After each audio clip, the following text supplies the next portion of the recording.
힘에 의한 진정하고 항구적인 평화를 확고히 구축해 나아가고 적극 응징하라, 강하게 응징하라, 끝까지 응징하라. 남수선 전 영토를 평정하기 위한 대사변 준비에 계속 박차를 가해 불안하기는 하잖아요. 그래서 주민들이 즉각적으로 이제 대피해서 전쟁이 나든 전쟁이 안 나든 전쟁터는 우리가 되는 거잖아요. 손해가 많은 거죠.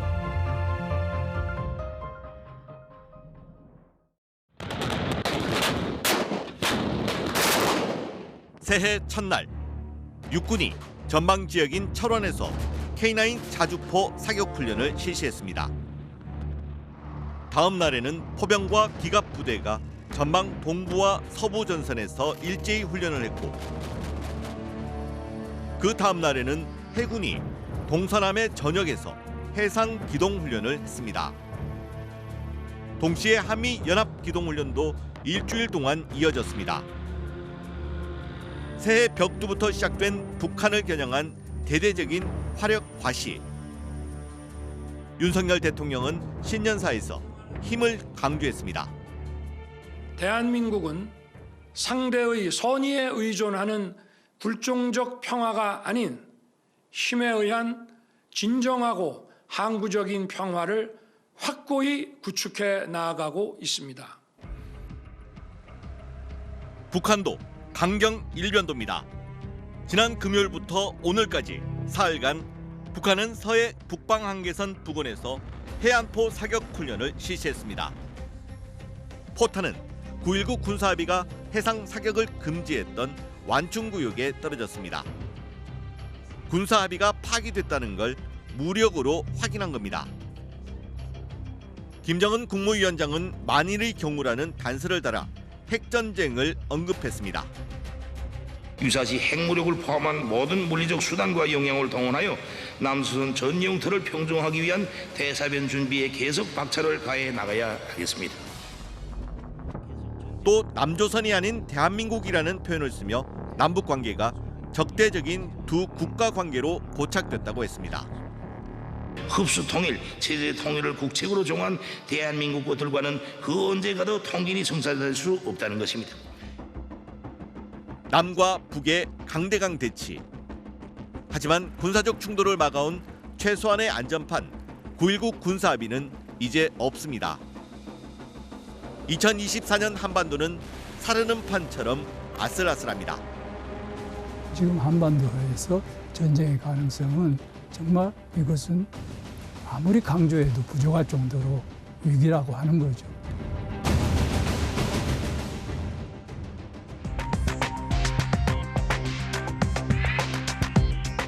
안녕하십니까, 이휘준입니다. 스트레이트는 올해 첫 방송에서 강대강 대결로 치닫고 있는 남과 북, 위기로 치닫는 한반도 상황을 점검합니다. 정동훈 기자가 나와 있습니다. 남과 북이 모두 새해 벽도부터 무력 시위를 벌였습니다. 아슬아슬하네요. 한반도에서 정말 이 전쟁 위기가 커지고 있는 겁니까? 네, 전문가들이 가장 걱정하는 건 그나마 충돌을 막을 최소한의 안전판이었던 9.19 군사합의가 파기된 겁니다. 이러다 우발적 충돌이라도 일어나진 않을지 걱정하고 있습니다. 접경 지역의 주민들은 정말 불안할 것 같은데요. 네, 그렇습니다. 특히 한반도의 화약고, 서해 북방 한계선 지역은 불안감이 정말 커지고 있습니다. 스트레이트가 접경 지역을 들어가 봤습니다. 서해 최북단 섬 연평도로 가는 길. 인천에서 배를 타고 145km를 가야 합니다. 연평도는 꽃게잡이철이 끝나면서 한적한 분위기였습니다. 틀 어구 정리하는 거. 어구. 꽃게 잡는 어구. 북방 한계선. NLL 북쪽에서 늘 조업하던 중국 어선들이 요즘은 보이지 않는다고 했습니다. 그래서 더 불안하다고 합니다. 중국 어선들이 싹 빠져나갔어요. 실은 중국 어선이라 하더라도 걔네들이 있을 때하고 없을 때 느끼는 압박감은 좀 차이가 있어요. 중국 어선이 들어와서 조업하고 불법 조업할 시기에는 포를 쏠 수가 없기 때문에. 서해 5도 지역. 1999년 1차 연평 해전. 2002년 2차 연평해전, 2009년 대청해전, 그리고 2010년 연평도 포격 도발까지 남과 북의 국지적 충돌 대부분이 발생한 한반도의 화약고입니다.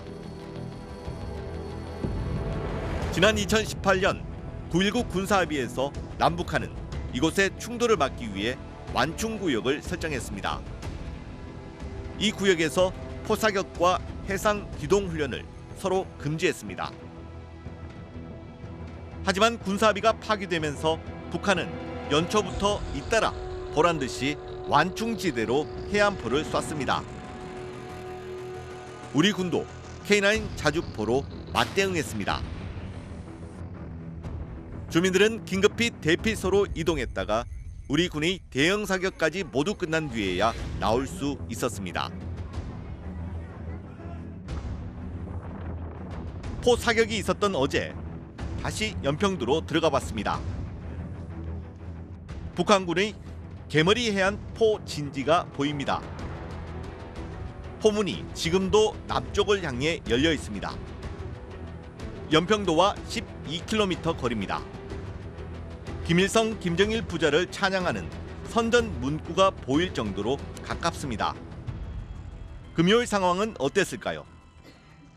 갑자기 선생님께서 들어오셔가지고 이제 일단 대피소로 대피를 해라라는 명령을 받고 처음에는 어안이 벙벙했는데 100명까지는 안 될 것 같은데 그래도 몇십 명 거의 꽉 차다시피 했죠, 이 안에.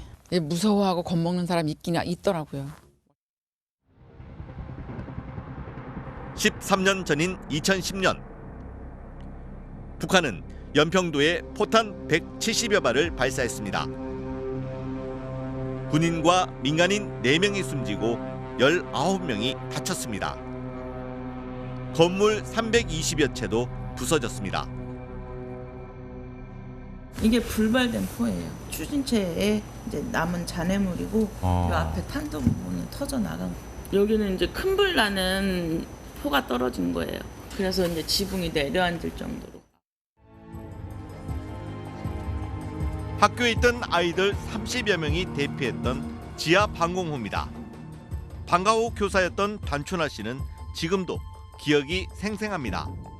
애들한테 벽 쪽으로 다 붙어 막 그러고 막 집이 이제 전등 같은 게 막 흔들리니까 안 되겠다, 애들 다 나와. 그래서 애들을 다 그쪽으로 대피시켰죠. 당시 집안으로 날아든 포탄 파편은 붉게 녹슬었지만 여전히 날카롭습니다. 지금도 포문이 열렸다는 얘기가 들리면 무섭습니다. 포문 열렸대? 그러면 이제 긴장하는 거예요. 긴장하죠. 그리고 왜 그 쿵 소리만 나도 뭐야 무슨 일이야 막 이런 거. 서해 5도 주민들만 불안한 건 아닙니다. 임진강을 건너 판문점으로 가는 파주 통일대교. 소총으로 무장한 군인들이 출입을 통제합니다. 방탄모를 쓰고 있습니다. 신원 확인을 거친 뒤 다리 건너 민간인 출입 통제선 안쪽 마을로 들어갔습니다. 9.19 군사합의 파기 이후 군인들 차림부터 달라졌습니다. 통일대교 들어올 때 벌써 군인들이 철모 쓰고 근무를 하잖아요. 북한 쪽도 마찬가지입니다. 비무장지대에서 중화기를 들고 이동하는 북한군을 봤다고도 했습니다. 대동동에서 농사를 짓는데 거기 대동동 안에 들어가 보면은 좀 북한 애들 초도 새로 만들고 있어요. 만들고 있는 게 보여요, 바로 건너에.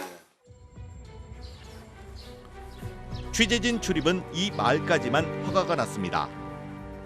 군은 안보 상황이 엄중하다며 바로 앞에 보이는 도라 전망대 취재는 불허했습니다.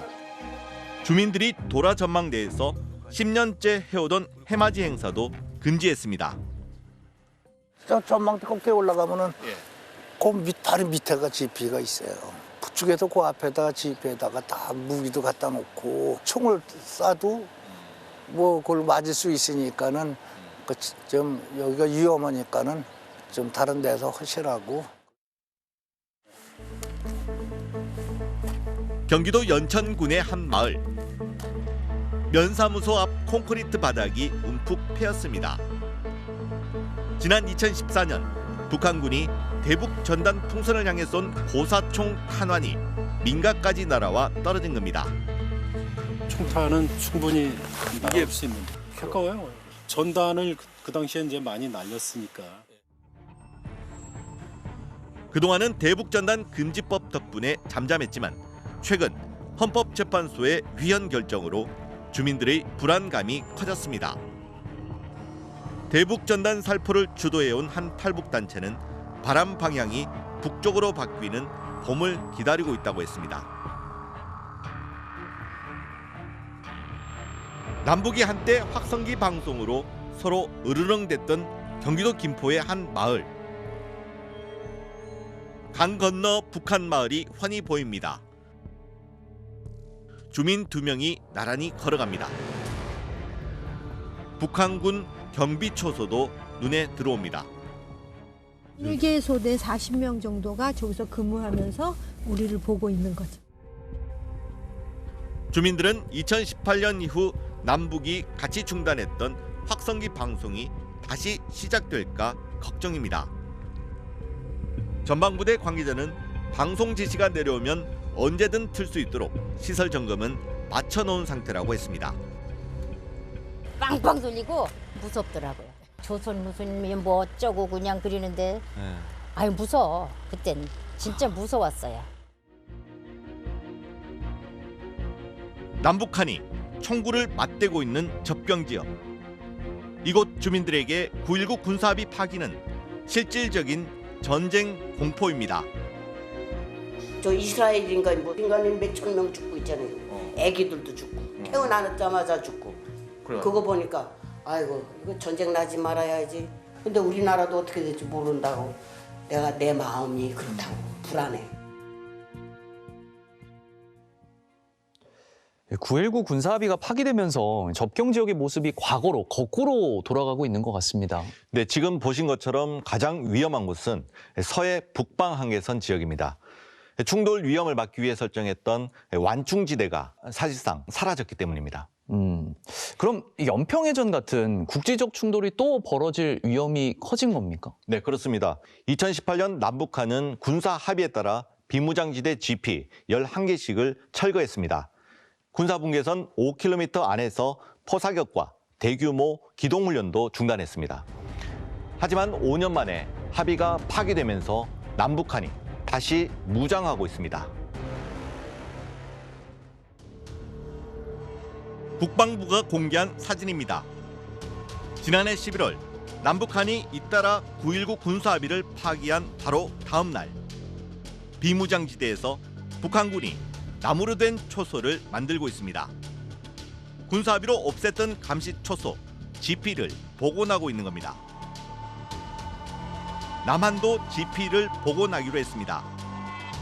북한 GP가 포니급이라면 우리는 제네시스가 될 거라고 했습니다. 과학화 첨단 장비, 그다음에 감시 장비를 다 가지고 있는 정말 제네시스 같은 그런 GP를 조만간 저희가 복원할 겁니다.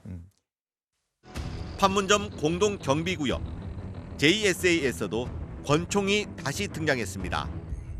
9.19 군사합의에 따라 남북이 무장을 풀었던 곳입니다. 군 관계자는 격투술 훈련만 하다 최근 권총 사격 훈련을 재개했다고 했습니다.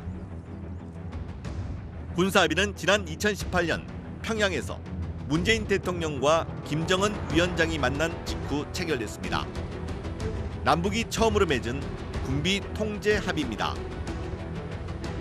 당시에도 한반도 분위기는 살벌했습니다. 2016년부터 잇따른 북한의 4차, 5차, 6차 핵실험. 북한은 미국 본토까지 핵탄두를 실어보낼 수 있는 대륙간 탄도미사일도 발사했습니다. 당시 미국은 일명 죽음의 백조, 전략폭격기 비연비를 북한 핵실험장이 있는 풍계리 근방 100km까지 극비리에 출격시켰습니다. Little Rocket Man, he is a sick puppy. 핵 단추가 내 사무실 책상 위에 항상 놓여 있다는 것. 야, 이러다 무슨 일 나는 거 아니야? 라고 생각했죠. 정말 바빴어요. 비서관은 비서관대로. 어떻게 하면 전쟁을 방지할 수 있느냐. 그러다 남북 정상회담과 평양 공동선언이 전격 성사됐습니다. 군사합의는 그 후속 조치였습니다. 접경 지역에서 우발적 군사 충돌을 막을 최소한의 안전판을 만들기로 한 겁니다. 북한 비핵화하자는 것도 아니고요. 한반도에 지난 70여 년간 전쟁의 위험이 상존하고 있었으니 좀 거리를 두고 좀 생각해 보자는 것이 군사합의의 취지죠. 군사합의 이후 접경 지역의 충돌은 크게 줄었습니다. 2010년부터 17년까지 237건에 달하던 북한군의 무력 도발은 군사합의 이후 2020년까지 오발 사고 1건뿐입니다. 하지만 군사합의는 남과 북 모두에서 강경파들에겐 불만의 대상이었습니다. 남북 관계가 흔들리자 양쪽 강경파들의 목소리가 커졌습니다. 2022년 북한 무인기 영공 침공 사건. 윤석열 대통령은 서울 한복판이 무인기에 뚫린 게 문재인 정부가 북한과 맺은 군사합의 탓이라고 했습니다. 북한의 선의와 군사 합의에만 의존한 대북 정책이 얼마나 위험한 것인지 우리 국민들께서 잘 보셨을 거라고 생각합니다. 그리고 지난해 11월 21일 북한이 군사용 정찰 위성을 발사했습니다. 윤석열 정부는 기다렸다는 듯 바로 다음 날 군사합의 효력을 일부 정지했습니다. 북한은 그 다음 날 합의 전면 파기로 맞받았습니다. 정찰 위성 발사는 유엔 안전보장이사회 결의 위반이지만 군사합의와는 관련이 없습니다. 정찰 위성과 군사 합의하고 어떤 연계성이 있는가? 저는 전혀 연계성이 없다고 생각합니다.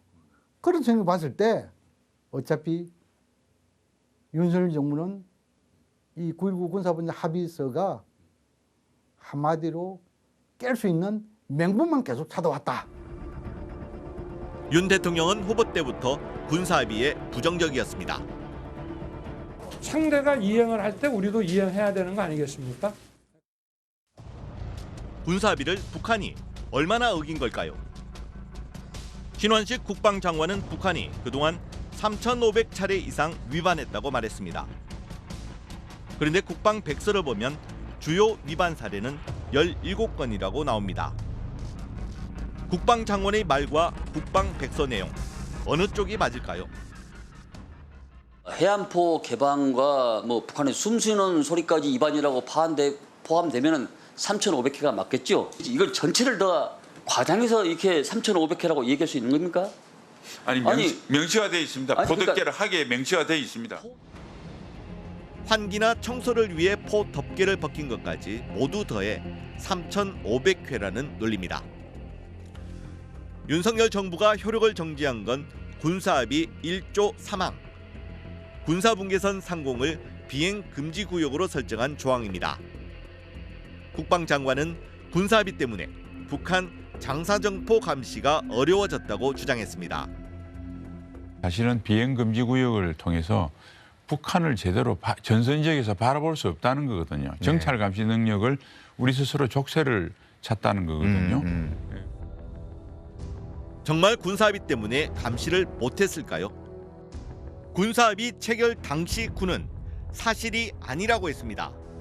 비행금지구역 설정으로 정찰기들이 뒤로 물러나면서 군사분계선 바로 앞에서 정찰하던 저고도 무인 정찰기 송골매로는 장사정포를 볼 수 없게 됐지만 이북 180km까지 정찰 가능한 중고도 정찰기 백두, 북한 전역을 볼 수 있는 고고도 정찰기 글로벌 호크로는 여전히 탐지가 가능하다고 설명했습니다.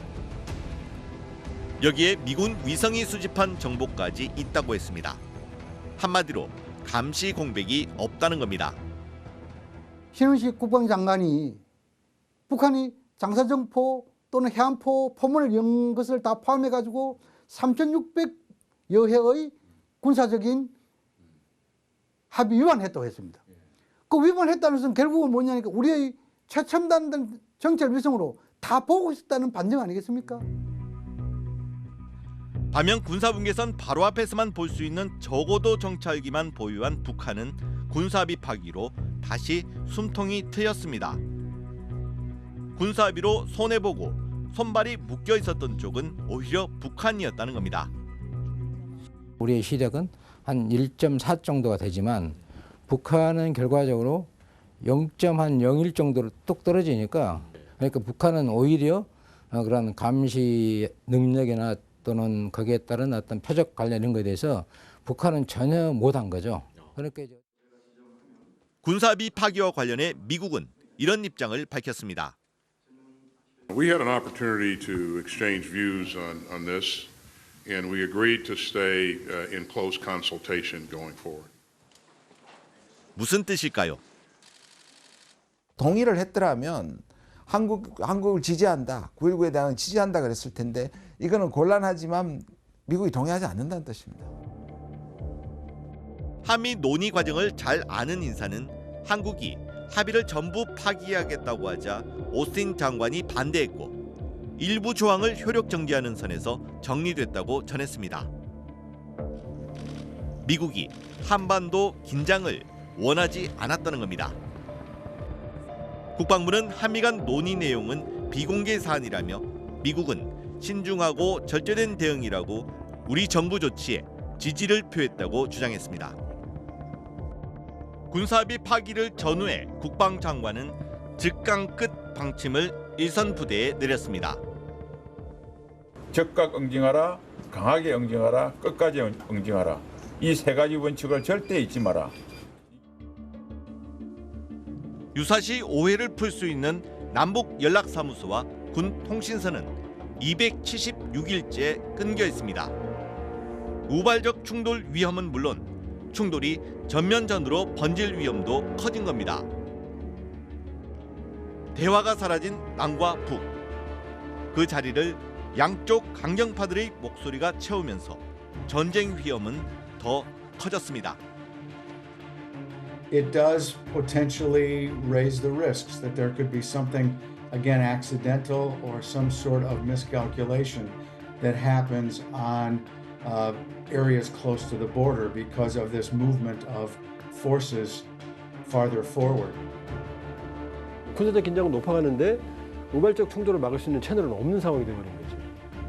군사적 긴장을 관리할 수 있는 수단을 만들어내는 게 지금 가장 시급한 과제인 거예요.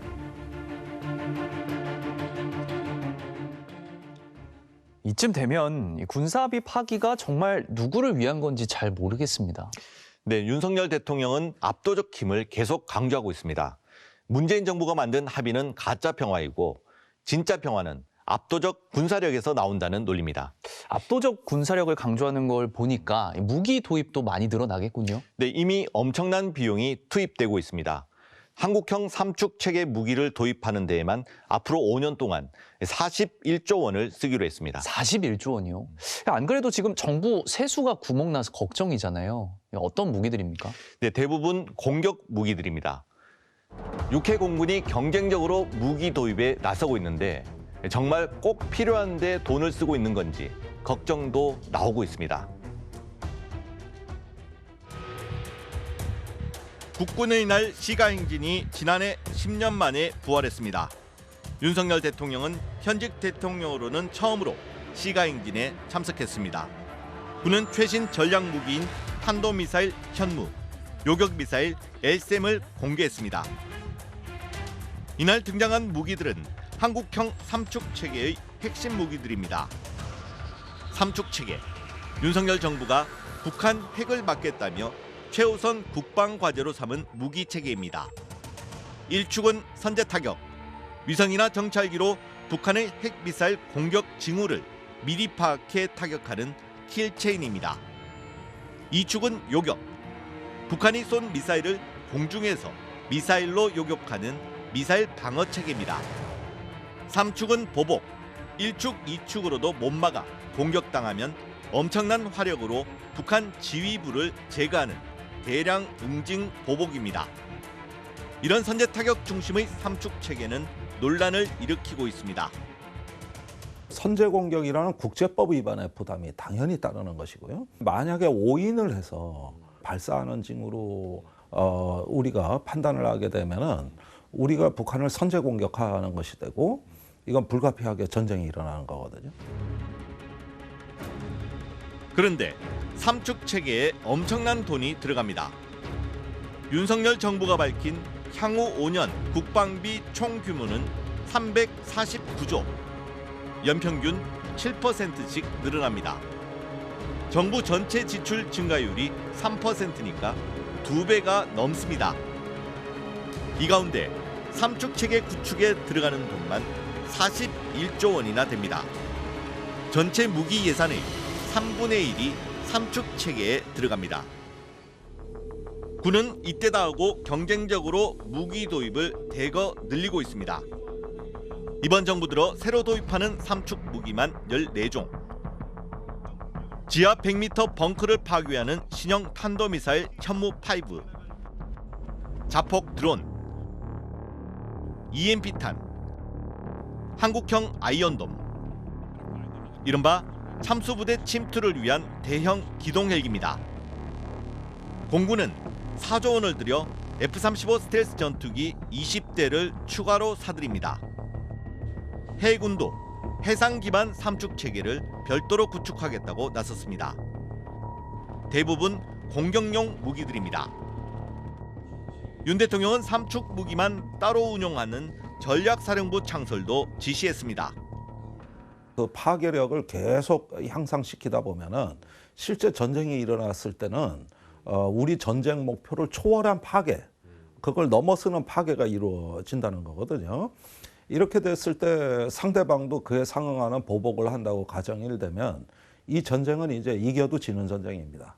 따라서 이런 어떤 그 전쟁을 목표로 삼는다는 것은 국방의 목표가 될 수가 없고. 대화와 외교 대신 힘으로 북한 핵을 막겠다는 윤석열 대통령. 치러야 할 비용이 눈덩이처럼 불어나는데 전쟁 위험은 오히려 커집니다. 윤석열 정부 들어 한미연합 군사훈련과 미국의 전략자산 전개는 대폭 늘었습니다. 이때마다 북한은 무력 시위로 맞섰습니다. 북한의 탄도미사일 발사 횟수는 윤석열 정부 들어 급증했습니다. 재작년 34차례, 지난해는 18차례 쐈습니다. 강경책이 강경책을 낳는 악순환입니다. 힘에 의한 정책 그리고 그런 선제 공격 전략을 계속 유지하는 한은 북도 그에 맞서서 똑같이 힘에 의한 정책, 선제 공격 전략으로 나올 것이기 때문에 한반도의 핵 대결은 더욱더 격화될 것이고 북이 항복하고 나오기만을 지금 기다리고 있는데 그럴 가능성은 전혀 없다. 이스라엘 하마스 전쟁도 이스라엘의 군사력이 압도적이지만 전쟁이 터지자 이스라엘도 8,000명의 사상자를 냈습니다. 외교가 실패하면 압도적 힘도 큰 도움이 안 되는 셈입니다. 힘에 의한 평화만으로는 완벽한 평화, 안전한 평화가 불가능하나 되는 거죠. 지금 이스라엘 전비가 1년 그 총생산을 거의 넘어가고 있다는 정도 아닙니까? 이기고 있는 게 문제가 아니잖아요. 늘 말하지만 한반도는 전장이 좁아서 이기는 쪽도 다 부서진단 말이에요. 그리고 북한의 핵을 남북한 모두에 존재하는 군부 강경파들에게 군사합의 파기는 예산과 조직을 키우는 기회가 되고 있습니다. 여기에 윤석열 대통령의 정치적 계산을 의심하는 시각도 있습니다. 결국은 국가 안보보다도 정권 안보라는 이러한 의구심을 지을 수 없고 이것이 시기상으로 봤을 때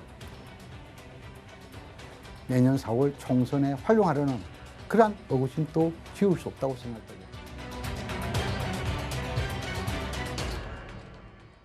압도적 힘으로 평화를 가져오겠다는 건데 정말 꼭 필요한 돈을 쓰고 있는 건진 잘 모르겠습니다. 네, 평화를 지키기 위해선 힘이 당연히 필요합니다. 그런데 이스라엘 하마스 전쟁만 보더라도 이스라엘 군이 63만, 하마스는 3만에 불과합니다. 압도적 전력을 갖고 있지만 대화 없이 힘만으로는 평화를 지켜낼 수 없는 것 같습니다. 그런데 윤석열 정부가 외교를 안 하는 건 아니잖아요. 네, 외교를 안 하는 건 아니죠. 한미일 군사협력을 강화하고 있습니다. 하지만 이건 역시 실리를 제대로 챙기고 있는 건지 걱정이 큽니다. 외교에서도 꽤 큰 비용을 치르고 있습니다. 핵폭탄 투하가 가능한 미군 전략폭격기 B-52H. 하늘의 요새라 불리는 전폭기가 사상 처음 한국 땅에 착륙했습니다.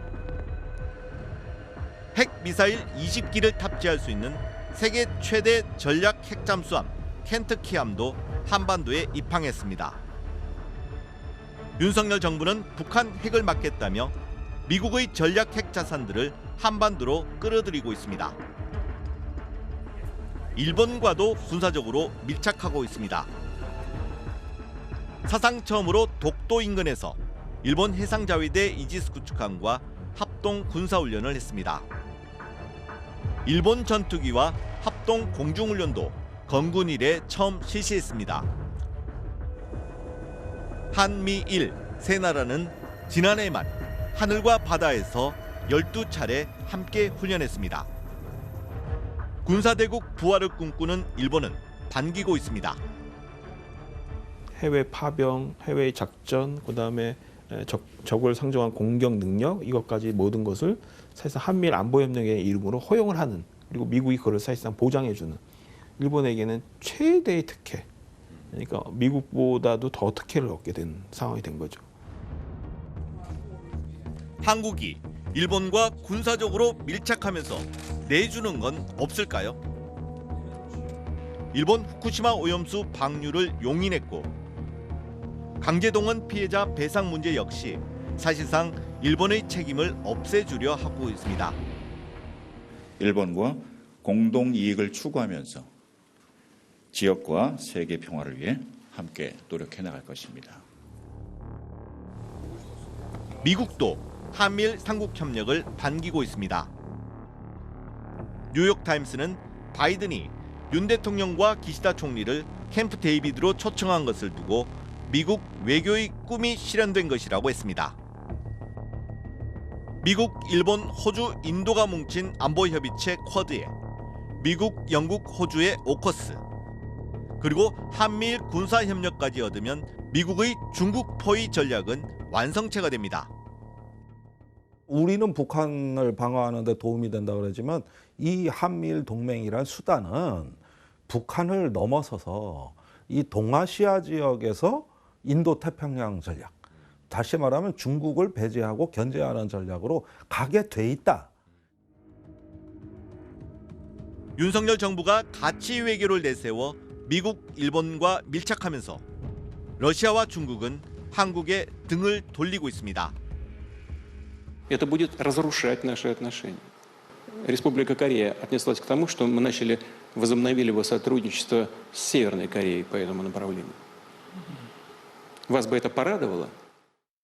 现在显然韩国政府可能更多的展现出来的是一种坚定的，或者说在某种程度上甚至是盲目的、过于的追求这种价值观。从中国政府的立场上来看，这个是导致这样的一个结果，可能韩国要负更大的责任。 안보뿐만 아니라 경제적으로도 우려가 커지고 있습니다.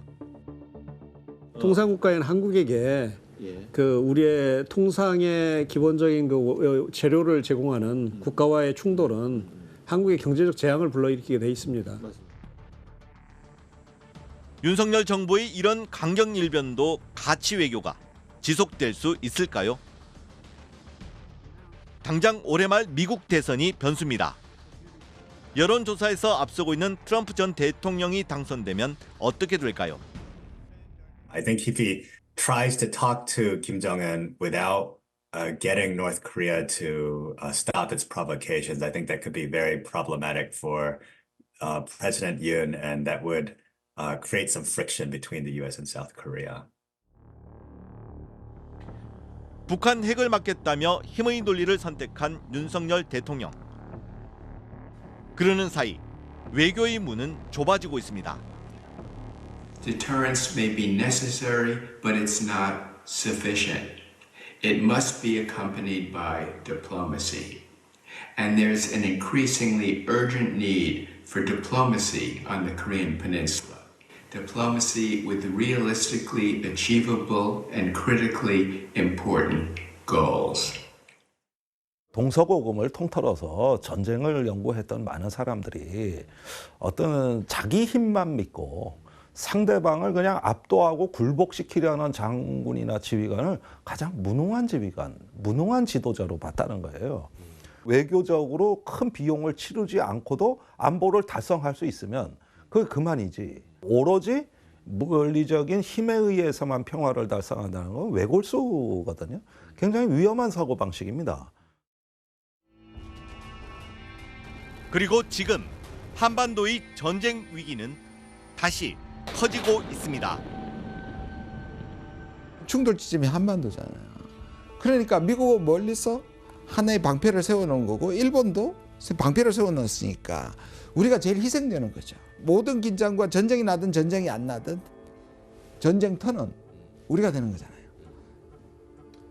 손해가 많은 거죠.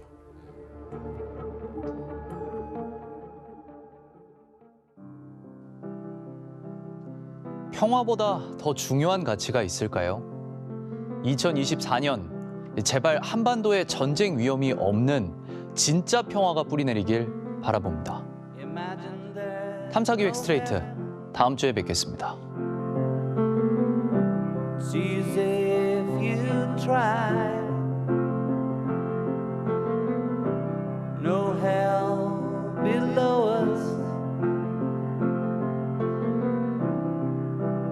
Above us only sky.